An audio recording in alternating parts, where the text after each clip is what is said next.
Anong Slayer to? Yes! Ito political short film. Nagtagwapin mo siya.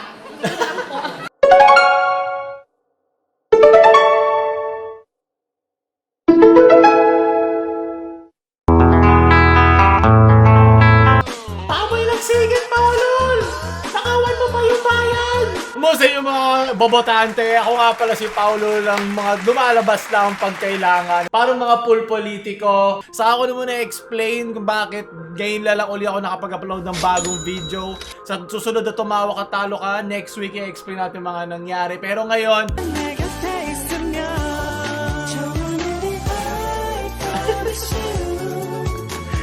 oh, at least di siya sumasayaw, di ba? Oh, parang nakita ko na to. Pero splice.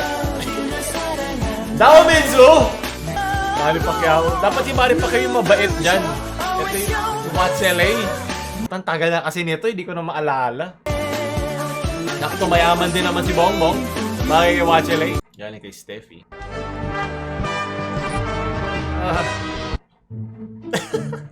Ay, ito ko to eh. Tinan mo naman kasi yung plataforma niya. Decentralized federalism, okay? Pag-ahon sa kahirapan, blanket statements, kahit sinong tanga, kahit sinong mangmang, kaya sabihin yan. Nasaan yung proseso? Pagkakaisa at pagtutulungan po, tsaka kahit hindi ka tumakbo, kaya itong gawin ng barangay. Kaalaman at kakayang pumili ng mga nararapat. Paano naging, hindi ba ikaw yung leader? Employment, ano nangyari pag puro kasi? Employment equality, kaalaman kaya sa pagninegosyo. Ano ba? Blanket statements na kahit sino, kaya palito ko yung mukha nito ng ibang kandidato. Pwede nyo to sabihin, hindi ito special sa'yo. Ito lang natin. Yep, ito ang pinakamasakit sa lahat. Gago ba to? Laban Lenny. Nakita ko na to. Ano yan? Shoot na shoot sa barangay. Ano kung ka-look-alike na talaga eh, no? Pinakamagandang timeline. Murat ipasok sa bilang kagawan. Pinaka nakakatakot na kombinasyon. Kung saan saang direksyon may tita eh. Okay na, sunod.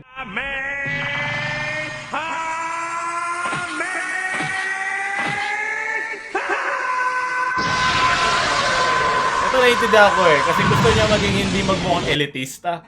So yung branding niya, ginagawa niya. Ginagawa to ng lahat ng kandidato eh. Yung magmukhang masa sila. Medyo suot, pero naiintindihan ko. Lenny, lugaw ka ba? Isa-isa. Kasi bagay ka sa itlog ko. Discord Moreno. Okay. Sunod. Pala number 1 sila. Kasi sasabihin nila, marami kasi natulungan si Rafi. Pero iba kasi hindi naman kailangan i-dokumento yung kanilang ginagawa. Okay lang, naiintindihan ko. Mahirap talaga pag maintindihin ka eh. Yes!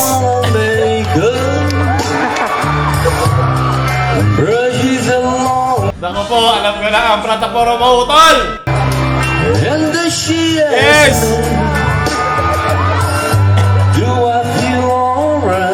Ikanta na lang natin lahat ng problema!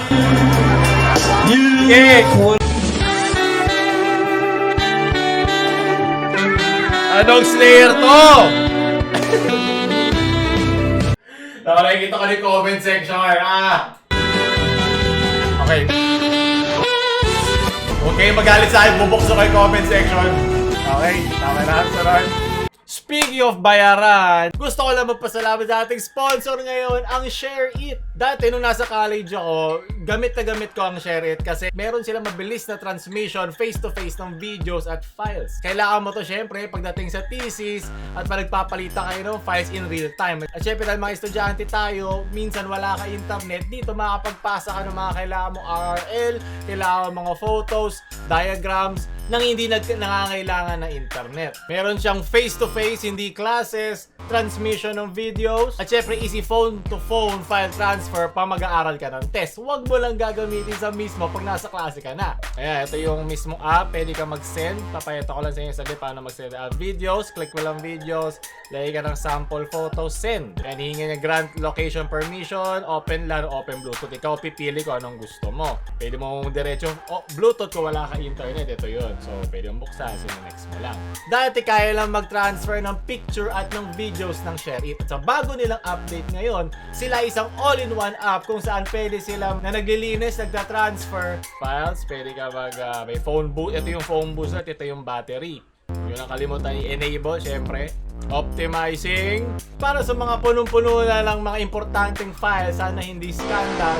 Yung mga phone, meron siyang mobile phone cleaning at acceleration function para mas marami kang space sa mga gaming apps mo. At nasa bumibilis na rin siyang bumukas kasi nga mas onting yung files na kailangan niyang daanan. Siguraduhin nyo lang na huwag nyo ito gagamitin para maglaro sa loob ng eskwelahan. Meron din kami check-in event na nagre-renew ng every 30 days. Magkakaroon ka ng coins na pwede mo ma-accumulate. Meron din kami Lucky Spin limited time lottery event na pwede mo i-participate every Friday na may iba't ibang mga prizes. Pwede ka manalo iPhone 13 at iba-iba pang mga coupon. So ano pa inaantay nyo? Mag-sign in na kayo everyday para makapag-collect ng coins na pwede nyo gamitin para sa load, para sa phone. So kung nyo ba i-click yung link sa ilalim ng comment para magsimulan nyo ng gamitin ang ShareIt app. Kanina, tinanggal ni dating Special Assistant to the President Bongo ang kanyang t-shirt at ipinakita ang kanyang... Wala na siya kapangyarihan. Umalis na nga siya eh. Rod. Let's go! Two joints! Two joints! Nakita ko to. Joints parang mafia. Mafia. Ito huwag kayong matuwa dahil may mga ganito silang meme. Dapat yung kanilang track record na tingnan nyo.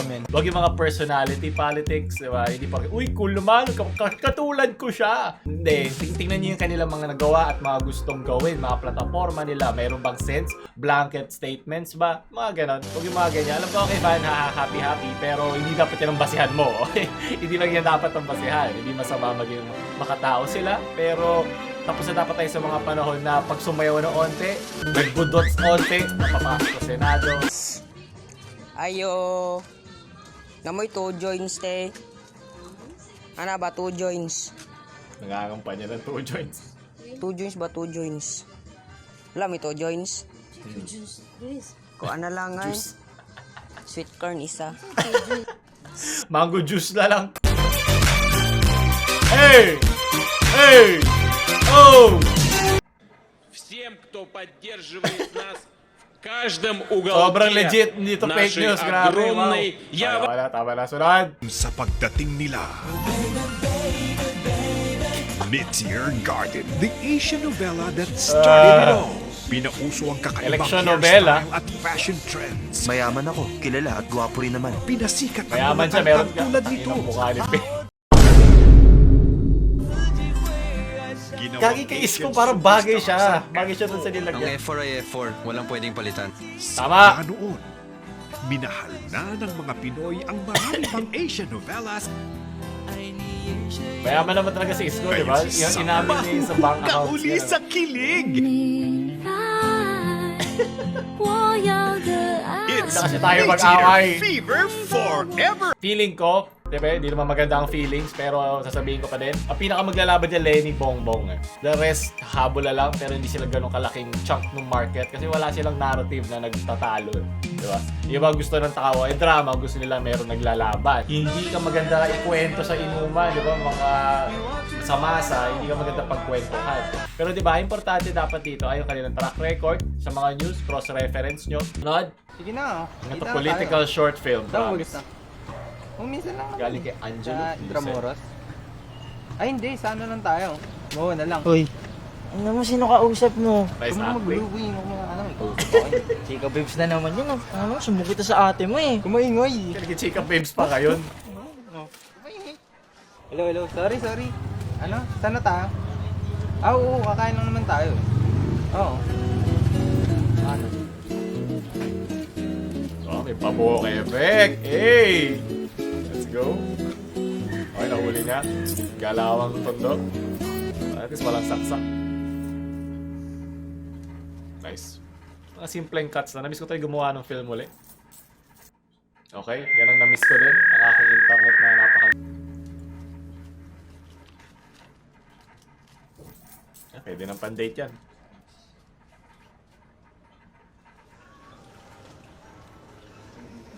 Nice.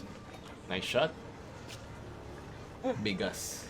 Pre, Uy, pre. Brenda, Merienda? libre ko. Ayos ah. Kapal ng mukha ah. Libre ikaw.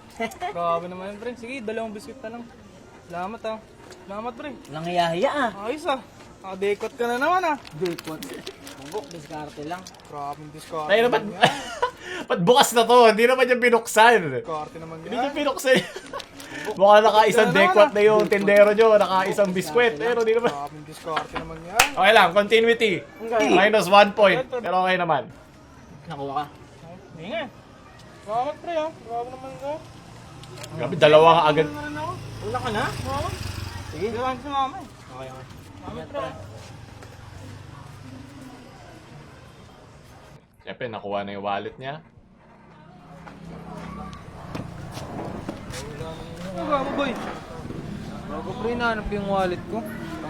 Doon yung pambayad namin ng tubig eh. Nako. Utang ka na lang muna. Wala, laro doon. Hindi rin ako makapagbayad doon, pre. Biscuit, bigyan niyo pa akong yelo.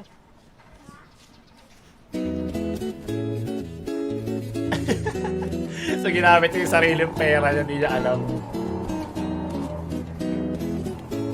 Lagay may credits yan. Nice discarte.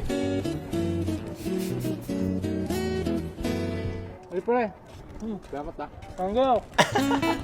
Nanakawan na at na-hold up si Juan. Ngunit ang hold upper pa ang pinasalamatan. Nabaon Mga magnanakaw dyan! ang bayan Para sa inyo Juan. to! Ngunit ang nagnakaw pa ang pinasalamatan. Ayun si Gary Granada. Medyo siya magaling yan. Namura ako, gusto ko lang naman mahalin. Alala ko na naman tuloy yung Len series ni Vincente Menz. Napaka-cheap kasi dito eh. Alam niyo po, Alam mo, ma-appreciate ko pa sana to kung lahat na ginawa niya. Pero hindi, sure siya. At least yung ibang series ni Vincente Menz, yung tulad sa estudyante, yung dun sa teacher, meron sila kanya-kanyang sagot. Diba? Ito wala eh. One-sided lang lahat eh, diba? Ano ba naman? Art, dapat lahat ng sides madadaanan mo. Lahat dapat tinitake mo into consideration. Hindi pwedeng isa lang. Kasi baka paano kung blindsided ka lang? So gusto mong politiko, so gusto mong kandidato, hindi ka ba natatakot? Diba? Nasaan yung intellectual integrity mo? Ba yan, 200,000 views, talo ka nung kanina, 700,000 views. Wala pang backing ng kahit sinong kandidato. oh, it's election campaign season once again when you see these. 2019 to eh. And hear these.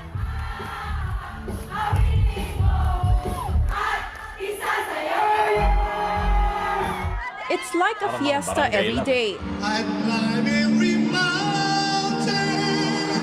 During sorties, politicians get loud cheers from the audience. Pangit man akong tingnan. Masarap naman ako kung titikman. But when you're a celebrity, Kanina ganun ba iboboto mo? Oh my God. Akala ko, hindi nyo na ako titilian.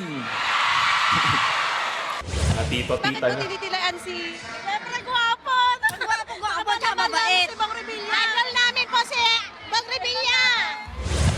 Because of the Naalala ko yung video, yung ito. Kuya ate, tanong ko lang, bakit niyo po gusto kay Bong Revilla? Ay, baka mabait. Ano pa? Paano naman po yung mga Sila rin ba to? Ano ba to? Character development? Sila rin ba yan? niyo po dati yung pork barrel scam? Panigin niyo po ba? Hindi po kami naniniwala doon kasi mayaman na yung Revilla. Mayaman. Inang lohe ka yan. Di ba pwede yumaman din sila kasi nga ganon sila. Hindi ko sinasabi ganon siya. Pero ang layo nung argumento. Ang magagaling nga magtipid ay mayayaman din. Di ba? Iba't ibang klase ng mayaman. Hindi yan lahat pare-pare. Wala lang paraan para yumaman. Hindi na siya magnanakaw. Opo. Ano ba? Ano ba po yung mga platform niya na gusto niyo? Meron ba kayong gustong Platform ni Utol. batas na isinagawa niya? Ganun. Ako po, thesis nyo. Hindi nyo na inaral. Basta gwapo siya. Kaya ma'am, ano po yung... Basta gwapo, iboboto ko. Yan ang gusto ko kayo. those from the DNE social classes who tend to vote based on personality and popularity of candidates. These are also the people who turn to entertainment after a hard day's work. Di ba yung sinasabi ko, yung mga walang panahon para magkilatis, hindi nila kasalanan yung mahirap ang buhay, naiintindihan ko yan. So, di mo pwede sabihin bobo lang sila dahil doon. They're misinformed. Dapat tulungan natin sila. Sometimes even confusing what's real from make-believe. Intelligent voters will never vote for artistas. Kasi kilala. Because hindi rin sila. Sorita says the ideal voter considers a candidate's platform and track record. It's not that people don't want to know this candidate. Record, It's just because they have no time. Because they will really have to, instead of doing the research, they would rather go to their jobs and, put food on the table. Pagod ka na, 8 oras. Magprangkahan tayo. Yung mga tao na yan, pupunta dyan, purposely ba para makinig lang ng issues? I don't think so. Ang mga tao na yan, pupunta dyan para sumaya. Karamihan dyan. Kung mapapatawa yung mga tao dyan, gagaan na yung loob sa inyo. Kaysa, hindi yung makikinig. Mag-debate ka na, mag-presenta ka ng plataforma. I hope plataforma yung sinasabi nila kasi Better, kikita kalbo. natin mukhang entertainment lang naman. Tikia says educational Napakagandang pagparallel yun ng CNN. until voters get decent jobs, have food on the table. Yun nga eh. It would be difficult for many of them to put the country first. Yeah, kaya sana maganda yung ating mga sahod, di ba? Para hindi maubos yung oras mo sa pagod, magtrabaho. May oras ka ngayon, intindihin din ng bansa. Siyempre, sarili mo muna palabas, papunta sa bansa, di ba? Mga gusto talaga mga politiko is pahirapan ang mga mamamayan. Huwag sila bigyan ng libreng edukasyon o pag-aaral para habang buhay silang tanga. Boto mo lang kami. Kasi kami na mag-iisip para sa'yo. Huwag ka na mag-isip. Yung section nyo na lang hindi pa pinapauwi kasi may nawalan ng wallet. Sino kayang kumuha dyan? Hindi naman to kandidato, ba't nandito tong dalawang to? Anong kwenta nila sa usapin na to? Anong masama maki-issue sila? Buti nga, ang aga-aga may pakina sila. Meron na silang di ba, general na knowledge. Saka na lang sila mag-specialize habang tumatagal. Mali yan. Ito na naman yung mindset na, para sa matatanda lang to, alis ka na muna. Habang tumatagal kada henerasyon, mas marami ng alam ang bata kaysa sa bata nung edad niya nung panahon ng mga kanyang mga magulang dahil nga sa internet, diba? Dahil sobrang parang magkakatabi na lang tayo dahil ngayon tinitignan nyo ako, diba? Sayang yan. Hindi dapat ganyan ang mindset nyo. Alam ko yung mga pupusok na mga batang cringe na nangaaway para sila yung mga boomer din. Okay lang yun. Pero hindi na dapat to issue. Ang timeline na wala nag-aaway na lang, no? Pero hindi. Mga halap buhay at mga tao ang maapektuhan nito. Hindi pwedeng bati-bati lang. Sunod. Yep. Yan ang bunga ng tunay na maghirap na mga manggagawa. Manggagawa naman 2022. Sunod. Ito na lang sana yung campaign ko. Dahil mataas daw ang petrolyo.